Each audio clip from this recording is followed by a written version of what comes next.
നമ്മുടെ ഈ ക്രിസ്തുമസ് ദിനങ്ങൾ, ഈ ഒരുക്കങ്ങൾ നമ്മുടെ ആത്മാവിനെ എത്രത്തോളം ഈശോയിലേക്ക് അടുപ്പിക്കാനായിട്ട് നമുക്ക് സാധിക്കും, എത്രത്തോളം ആത്മീയമായിട്ട് നമുക്ക് ഒരുങ്ങാൻ സാധിക്കും എന്നുള്ളതാണ് പ്രധാനപ്പെട്ട ഒരു കാര്യം.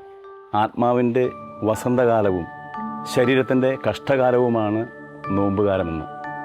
ഞാനും നിങ്ങളുമൊക്കെ ആത്മീയമായിട്ട് നന്നായിട്ട് ഒരുങ്ങി ഉണ്ണീശോ എൻ്റെ ഹൃദയത്തിൽ ജനിക്കുവാനായിട്ട് ഞാൻ എത്രത്തോളം ഒരുങ്ങണമെന്ന് ചിന്തിക്കാൻ ഈ ദിനങ്ങൾ നമ്മെ സഹായിക്കട്ടെ. ആത്മീയമായിട്ട് ഒരു പടി കൂടി വളരുവാൻ എന്നിലെ ചെറിയ സ്വഭാവ രീതികളായിരിക്കാം, ഒരു മുൻകോപത്തിൻ്റെ ശീലമായിരിക്കാം, അതൊക്കെ ഒന്ന് മാറ്റുവാൻ, അങ്ങനെ കൂടുതൽ ഈശോയിലേക്ക് അടുക്കുവാനായിട്ട് ഈ ക്രിസ്തുമസ് കാലം നമുക്കെല്ലാവർക്കും സാധ്യമാകട്ടെ എന്ന് ആശംസിക്കുകയാണ്. ഉണ്ണീശോ ജനിച്ചത് ഒരു കാലിത്തൊഴുത്തിലാണ്. പക്ഷെ നമ്മളൊക്കെ അത് പലപ്പോഴും മറന്നു പോകുന്നു. ക്രിസ്മസ് വരുമ്പോൾ ഒരുപാട് ബാഹ്യമായിട്ട് ഒരുക്കങ്ങൾ മാത്രമായിട്ട് നമ്മുടെ ക്രിസ്മസും മറ്റെല്ലാ ആഘോഷങ്ങളുമായി മാറിപ്പോകുന്നുണ്ടോ എന്ന് നമുക്കൊന്ന് ചിന്തിക്കേണ്ടിയിരിക്കുന്നു. ഈശോയെ, ഈ ക്രിസ്മസ് ഏറ്റവും ഭക്തി നിർഭരമായിരിക്കുവാൻ, ആത്മീയമായിട്ട് ഒരുങ്ങി ഈശോയെ സ്വീകരിക്കുവാൻ ഞങ്ങൾക്കെല്ലാവർക്കും കൃപ നൽകണമേ എന്ന് നമുക്ക് പ്രാർത്ഥിക്കാം.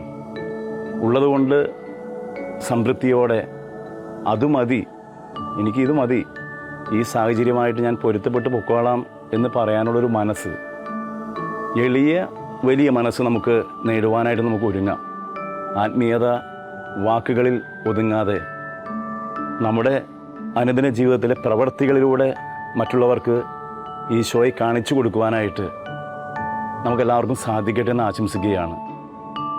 അതിനായിട്ട് ഈ ക്രിസ്മസ് ദിനങ്ങൾ ഏറ്റവും നന്നായി ഒരുങ്ങി എൻ്റെ ഹൃദയത്തിൽ എനിക്ക് വേണ്ടി ജനിച്ച ഈശോ എൻ്റെ ഹൃദയത്തിൽ ജനിക്കണം, എനിക്ക് ആ ഈശോയ്ക്ക് വേണ്ടി ജീവിക്കണം, ഈശോയുടെ സാക്ഷിയായിട്ട് മാറണം എന്നുള്ള ഒരു ചിന്ത നമ്മളിലേക്ക് കടന്നു വരുവാനായിട്ട് ഈ ക്രിസ്മസ് കാലം ഇടയാക്കട്ടെ. പതിവുള്ള ഒരു ആഘോഷമായിട്ട് ക്രിസ്മസ് കാലമായിട്ട് ഈ ക്രിസ്തുമസും മാറാതിരിക്കാൻ നമുക്ക് ശ്രമിക്കാം, ശ്രദ്ധിക്കാം. ഏറ്റവും പ്രാർത്ഥനയോടെ, ഏറ്റവും സ്നേഹത്തോടെ, ആരോടും വെറുപ്പില്ലാതെ, കറയില്ലാത്ത ഈശോയുടെ സ്നേഹം നമ്മിൽ നിറഞ്ഞ് അത് മറ്റുള്ളവർക്ക് പകർന്ന് നല്ല മക്കളായിട്ട്, നല്ല ദൈവമക്കളായിട്ട് നമുക്ക് ജീവിക്കാം. ദൈവം നമ്മോട് കൂടെ എന്നർത്ഥമുള്ള എമ്മാനുവേൽ എന്ന് അവൻ വിളിക്കപ്പെടും. വിശുദ്ധ മത്തായിയുടെ സുവിശേഷം 1-ാം അധ്യായം 23-ാം തിരുവചനം. ദൈവം നമ്മിലെല്ലാം നിറഞ്ഞു നിന്ന്, ദൈവിക ശക്തി നമ്മിൽ നിറഞ്ഞ് നല്ല മക്കളായി ജീവിക്കാനുള്ള കൃപ ദൈവം നമുക്കെല്ലാവർക്കും നൽകട്ടെ എന്ന് ആശംസിക്കുന്നു.